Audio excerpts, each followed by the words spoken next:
नमस्कार. रोहन प्रकाशन आणि क्वीन बी प्रस्तुत अक्षरांचे चांदणे.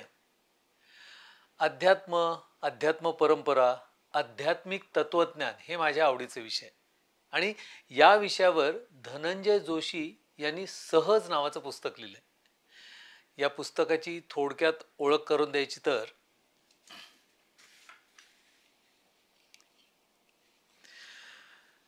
आलेल्या क्षणाला सहज सामोरं जाणं हे तत्व झेन तत्वज्ञानाच्या मूलभूत तत्वांपैकी एक मानलं जातं. या तत्वाचं आचरण करण्यासाठी शिकागो स्थित लेखक धनंजय जोशी यांनी भारतातून, थायलंडमधून आणि दक्षिण कोरियातून अमेरिकेत आलेल्या बौद्ध गुरूंच्या मार्गदर्शनाखाली विपस्सना म्हणजेच आपण त्याला विपश्यना पण म्हणतो आणि झेन मेडिटेशन या दोन्ही अध्यात्म परंपरांची दीर्घकाळ साधना केली. तेवढंच नव्हे तर त्यांनी झेन तत्वज्ञान आणि दैनंदिन जीवन याची सांगड घालून ललित शैलीत अनुभव कथन लिहिलं. त्याचंच हे पुस्तक म्हणजे सहज. रोजच्या जगण्यातल्या नेहमीच्या अनुभवांना झेन कथा, झेन गुरूंच्या आठवणी किंवा प्रसंग याची जोड देऊन जोशी लिलया झेन तत्वज्ञानातील मूल तत्व आपल्याला त्यांच्या या लहानशा लेखातून सांगून जातात. विशेष म्हणजे ती सांगत असताना त्यांचा सूर उपदेशाचा नसतो, तो सहज पण काहीतरी महत्त्वाचं सांगून जाणारा असतो. एखाद्या मित्राने किंवा जवळच्या व्यक्तीने त्याला कळलेली जाणीव जाता जाता आपल्याला सांगून जावी असा अनुभव देणारं हे पुस्तक सहज. धनंजय जोशी म्हणतात, गेल्या अनेक वर्षाच्या प्रवासामध्ये कितीतरी गुरूंची भेट झाली आणि प्रत्येकाकडून एक वैशिष्ट्यपूर्ण शिकवण मिळत गेली. सान सा नीम आणि अजान सोबीन यांच्याबरोबर केलेली ध्यान मौन शिबिरे, स्वामी भाष्यानंदांचा हा 6 वर्षाचा सहवास, लेले स्वामींची झालेली एकच पण साक्षात्कारी भेट, बापू महाराजांची शब्दापलीकडची शिकवण हे धन जपून राहत आलो. सहज या पुस्तकामागे अनेक गुरूंचे आशीर्वाद आहे. त्यांचा मी अनंत काळाचा ऋणी आहे. या पुस्तकाची ओळख करून द्यायची झाली तर यातल्या काही अनुभव कथा वाचून दाखवल्या पाहिजेत. साधी सोपी भाषा, सुटसुटीत वाक्यरचना आणि कुठेही फार काही तत्वज्ञान सांगतोय हा आव न आणता सांगितलेलं जगण्याचं मर्म. मला तर हे पुस्तक खूपच भावलंय. हा अनुभव तुमच्यापर्यंत पोचवण्याचा हा छोटासा प्रयत्न. तर आपण या कथा वाचूया. तर पहिली कथा आहे सहज पुस्तकातली कथा 5, भांडी घासणे एक साधना. साधना खूप कठीण असते ही एक समजूत आहे. शूरस्य धारा म्हणतात म्हणजे खरंच कठीण आहे. सांसानी म्हणायचे, कठीण पण नाही आणि सोपं पण नाही. कठीण आणि सोपं हे आपल्या मनाचे खेळ आहेत. झेन मार्गामध्ये गुरु शिष्याचे संवाद अतिशय मजेशीर आणि तितकेच खोल अर्थाचे असतात.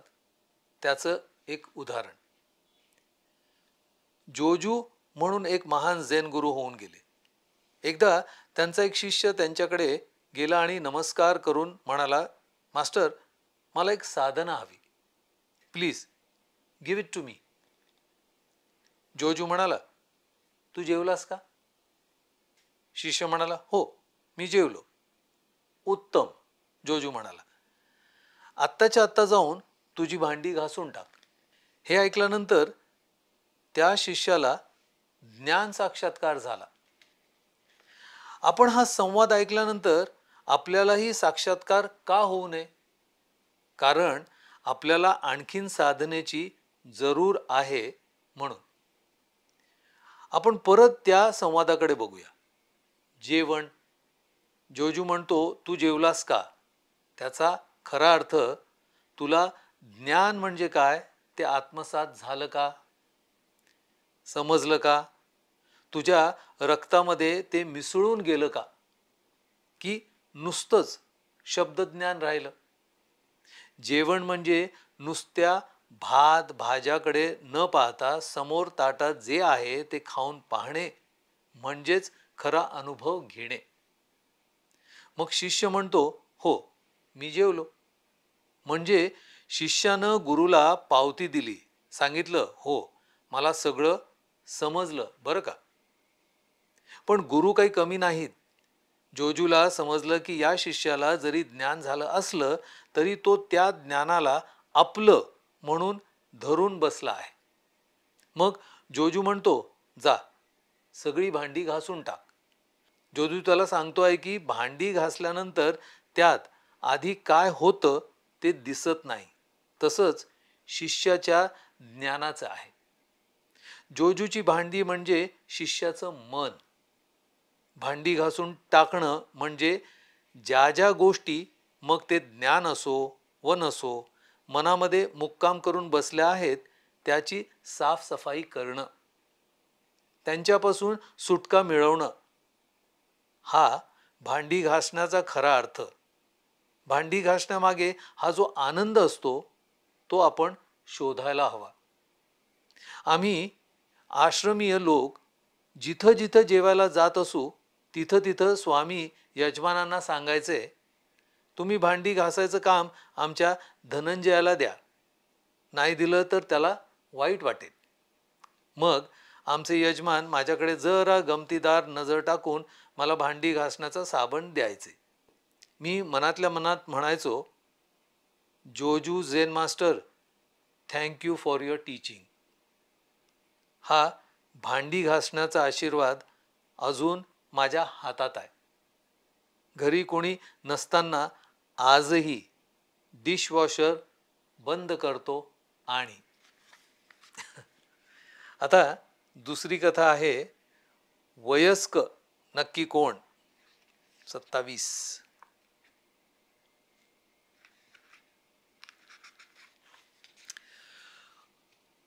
वयस्क नक्की कोण. काल माझा वाढदिवस होता. आता फेसबुकवर सर्वांना माहीत असतं तेव्हा खूप मेसेजेस आले, मलाही खूप बरं वाटलं. पण एक मेसेज फार सुंदर होता, माझ्या झेन शिक्षकानं पाठवलेला. तिनं विचारलं, are you older than the Buddha. तू बुद्धापेक्षा वयस्क आहेस का. मला तेव्हा आणखीन एक कथा आठवली. गांटो आणि सेपो हे दोन झेन साधक होते. ते आपल्या झेन गुरुला मास्टर रिन्झाईनला भेटायला निघाले. ते रिन्झाईनकडे पोचेपर्यंत रिन्झाईनने देह ठेवला होता. असो, त्या प्रवासामध्ये अनेक दिवस आणि तासनतास रोज चालावं लागे. एके दिवशी मात्र ते दोघे झोपून गेले. गांटोला मध्यरात्री एकाकी जाग आली. बाहेर बघतो तर चंद्राच्या उजेडात त्याला सेपोचा आकार दिसला, ध्यानात बसलेला. गांटोने त्याला विचारलं, काय करतोयस तू. मध्यरात्र झाली आहे, तुला कळलं की नाही. सेपोला कदाचित वाटलं असणार, काय हा मूर्खासारखा प्रश्न, विचारण्याला काही अर्थ आहे की नाही. सेपो म्हणाला, मी ध्यान करतोय. गांटो म्हणाला, पण कशासाठी. सेपो म्हणाला, मला बुद्ध व्हायचंय म्हणून. आता विचार करायचा म्हणजे गांटो आणि सेपो दोघेही झेन साधक. त्यांना माहीत असायला हवं की बुद्ध होणं म्हणजे काय. आपण सर्वही एका परीनं झेन साधकच आहोत आणि आपल्याला वाटतं की आपली साधना आपल्याला कुठेतरी बुद्ध जीवनाकडे घेऊन जाईल म्हणून. सगळ्यात मोठी चूक ती ही, गांटोला समजली होती सेपोची चूक. तो म्हणाला, अरे तुला कळलं कसं नाही. तुझ्या हृदयामध्ये जे काही क्षणोक्षणी बाहेर येतं ती बुद्धाची शिकवणच आहे. पण तू ती फक्त बाहेर येऊ द्यायला पाहिजे. तुझं ज्ञान आणि अपेक्षा याच्या आड येता कामा नये. आपली साधनाही तशीच आहे. आपण तिला आपल्या हृदयामध्ये बाहेर येऊ देत नाही. आपण तिला आपल्या हृदयामधून बाहेर येऊ देत नाही. का? कारण आपल्याला काहीतरी वेगळं हवं असतं, वेगळ्याच अनुभवाची अपेक्षा असते. आपल्या हृदयामध्ये एक साधनेचा वृक्ष असतो, पण आपण त्याला प्रकाश देत नाही. तो कसा द्यायचा? त्याला साधनेचं पाणी द्यायचं आणि निरपेक्षतेचं दार उघडायचं. वयाचा प्रश्न असो व नसो. तिसरी कथा, केर आणि कुंचा. अरे आपला व्हॅक्यूम क्लीनर अरे आपला व्हॅक्यूम क्लीनर बिघडला आहे. जेवायला लोक येणार आहेत, जरा कचरा काढशील का? बन्सी प्रेमानं विचारत होती. मी गॅरेजमध्ये जाऊन भारतीय दुकानातून आणलेला कुंचा बाहेर काढला आणि केर काढायला सुरुवात केली. मनात विचार आला की किती सहज आणि सुंदर क्रिया आहे. आपण केर काढतो म्हणजे तरी काय, त्या केराकडे लक्ष दिलं तर तो कितीतरी गोष्टी गोळा करत असतो. धूळ असते, ब्रेडचा भुगा असतो, छोटे छोटे बारीक कोळी असतात, कुत्र्याचे केस असतात. त्या सर्वांना बरोबर घेऊन हा कुंचा पुढे मागे असा आपला प्रवास करतच आहे. न कंटाळता, तर कुठल्याही गोष्टीचा विचार न करता तो फक्त म्हणत असतो, काडकेर चटचट, काडकेर चटचट. तुम्ही काळजीपूर्वक ऐकलत तर तुम्हालाही ऐकू येईल त्याचं हे गाणं. त्या कुंच्याबरोबर तुम्हालाही तुमचा स्वतःचा प्रवास करता येईल. आपण कसा केर काढतो ते जरा बघितलं तर, काही लोक भरभर केर काढतात, काही तर अगदी हळू जपून, खाली वाकून आणि त्या कुंच्याच्या प्रत्येक हेलकाव्याकडे लक्ष देऊन. काहींचं लक्ष केर काढण्याकडे असतं की दुसरीकडे. आणखीन एक गंमत तुम्हाला दिसते केर काढताना. आपण केर काढल्यानंतर तो गोळा करतो तेव्हा केराची एक ओळ मागे राहतेच नेहमी. तुम्ही कितीही वेळा तो गोळा केला तरी ती ओळ आपली एक राहिलेलीच. म्हणजे केर काढायचं आपलं हे काम कधी संपतच नाही मुळी. मग शेवटी आपला धीर जातो. आपण नीट खाली वाकून त्या उरलेल्या केराचे कण उचलण्याऐवजी इकडे तिकडे पसरून टाकतो. आपल्याला वाटतं कोणाला दिसणार नाही, झालं बुवा काम एकदाचं. पण ते खरं नसतं. दिसत नसला तरी तो केर पसरलेला असतोच. मनात विचार आला, केरच नव्हे तर आपण आयुष्यात कितीतरी गोष्टी अशाच पसरवून टाकत असतो. ज्या गोष्टींकडे आपल्याला लक्ष द्यायचं नसतं त्या गोष्टींची ती न संपणारी ओळ आपण पुसून टाकायचा अविरत प्रयत्न करत असतो. आपल्याला समजतच नाही की ती अशी पुसली जाणार नाही. ती परत काही दिवसांनी, काही वर्षांनी अगदी सहज आपल्यापुढे उभी राहते आणि आपण आश्चर्याचा धक्का बसून नवीन कुंच्याचा शोध घ्यायला लागतो. मी हातातल्या कुंच्याकडे बघितलं आणि म्हणालो, थँक्यू, आज बरंच काही छानसं शिकून गेलास मित्रा. कुंचा मला आणखीन काहीतरी सांगेल असं वाटलं. तेवढ्यात रेशमाच्या आवाजानं मी भानावर आलो. ती बन्सीला विचारत होती, mom, is dad okay? He is talking to the broom. आता चौथी कथा,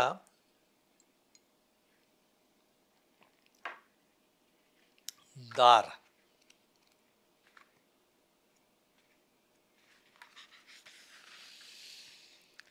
दार. काल बाहेरून घरी आलो, दार उघडून आत शिरलो आणि एक विचार मनात आला, हे दार म्हणजे काय? आपण दार बंद करतो किंवा उघडतो म्हणजे तरी काय करतो? दार उघडताना एक नवीन विश्व समोर उभं राहतं आणि एक दुसरं विश्व पाठीमागे ठेवलं जातं.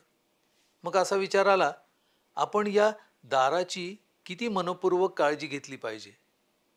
उगीचच धसमुसळेपणा करून दार उघडणं आणि जोरात आपटून बंद करणं चालणार नाही. हळुवारपणे दार उघडलं पाहिजे, तितक्याच प्रेमानं बंद केलं पाहिजे.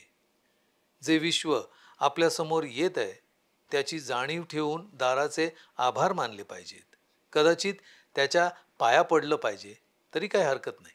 आणि सर्व दारं ही दृश्य असतात असंही नाही. कितीतरी दारं अदृश्य असतात.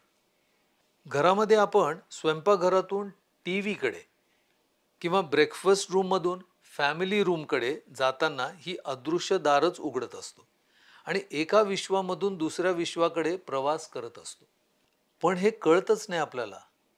ते कळलं तर आपलं घर जीवन म्हणजेच एक विलक्षण प्रवास होऊन जाईल, नाही का?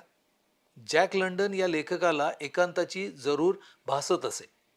त्यानं आपल्या दारावर लिहिलं होतं, please do not enter without knocking.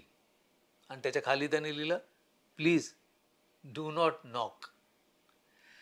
हा एकांत आपल्यालाही घरामध्ये शोधता येईल. प्रत्येक दारामधून जाता येताना दृश्य किंवा अदृश्य जाणं आणि येणं यामधला फरक अनुभवता येईल. किंबहुना हा फरक खरंच आहे की नाही हेही कळू शकेल. विचारमग्न होऊन असाच उभा होतो. हात धरून कुणीतरी हलवल्यानं जाग आली. बन्सी विचारत होती, कसला विचार करतोयस एवढा? मी हसून म्हणालो, अगं ही दारं साफ कशी करायची तो विचार करत होतो. पाचवी कथा आहे, कुठला साबण. 41.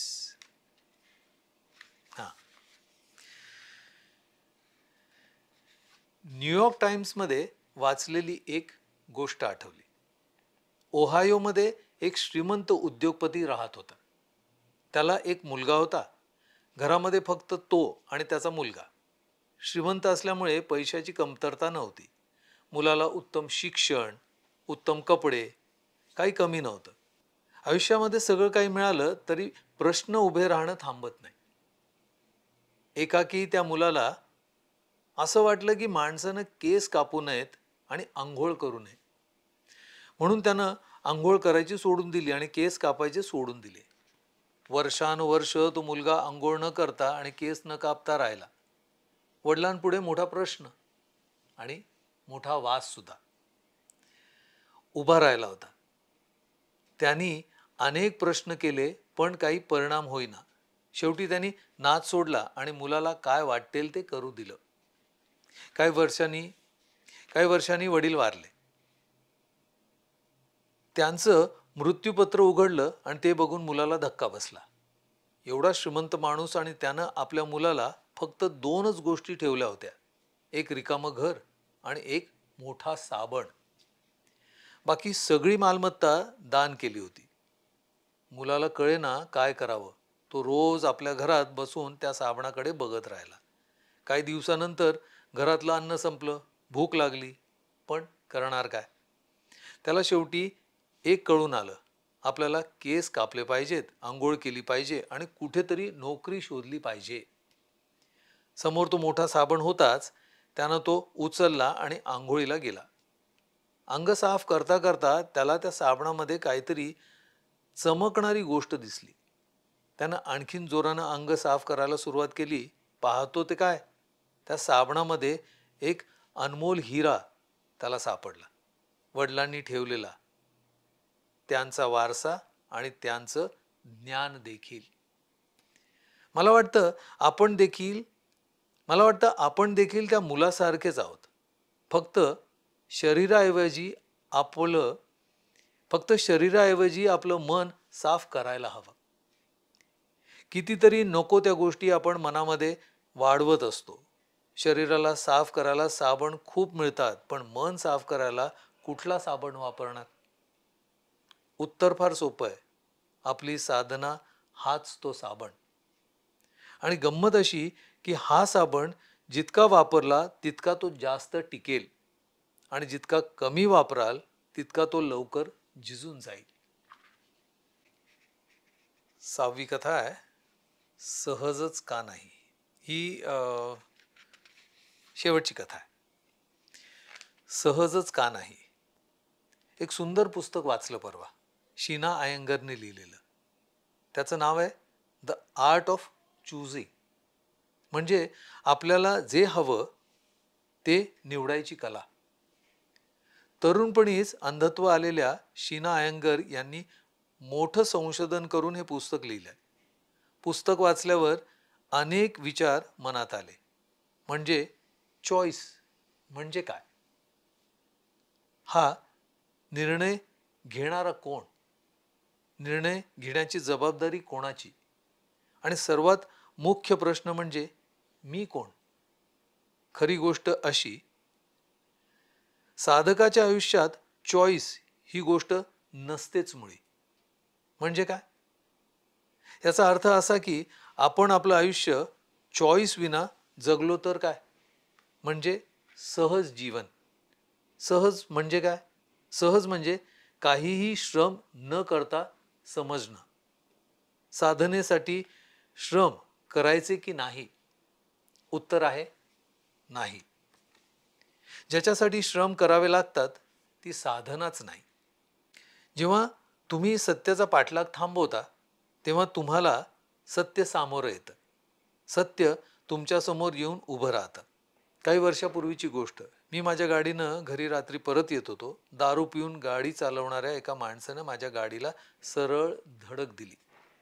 अनेक दिवस मी हॉस्पिटलमध्ये होतो. पण सहज आयुष्य कसं जगायचं ते या घटनेनं मला शिकवलं. अपघातानंतर एक क्षणही कोणालाही दोष दिला नाही. कसा देणार? आजही मला आठवते ती घटना. केवळ वेदना आणि वेदना. माझी नव्हे, दुसऱ्या कोणाचीही नव्हे, फक्त वेदना. हेच केवळ अस्तित्व. आणि या वेदनेत मी पूर्णपणे विरघळलेला. सहज म्हणजे आपोआप जगणं. सांसानी म्हणायचे, just do it. Just do it म्हणजे काय? प्रत्येक क्षणामध्ये स्वतःला विरघळवण्याची क्रिया करणं. या पुस्तकातल्या काही कथा ऐकल्यावर तुमची या पुस्तकाविषयीची उत्सुकता नक्कीच वाढली असेल. तर वाचताय ना हे पुस्तक? बरं, हां, तुम्ही काही लिहिलं असेल आणि ते आम्ही वाचावं अशी तुमची इच्छा असेल तर खाली दिलेल्या नंबरवर संपर्क साधा आणि ऐकत राहा अक्षरांचे चांदणे.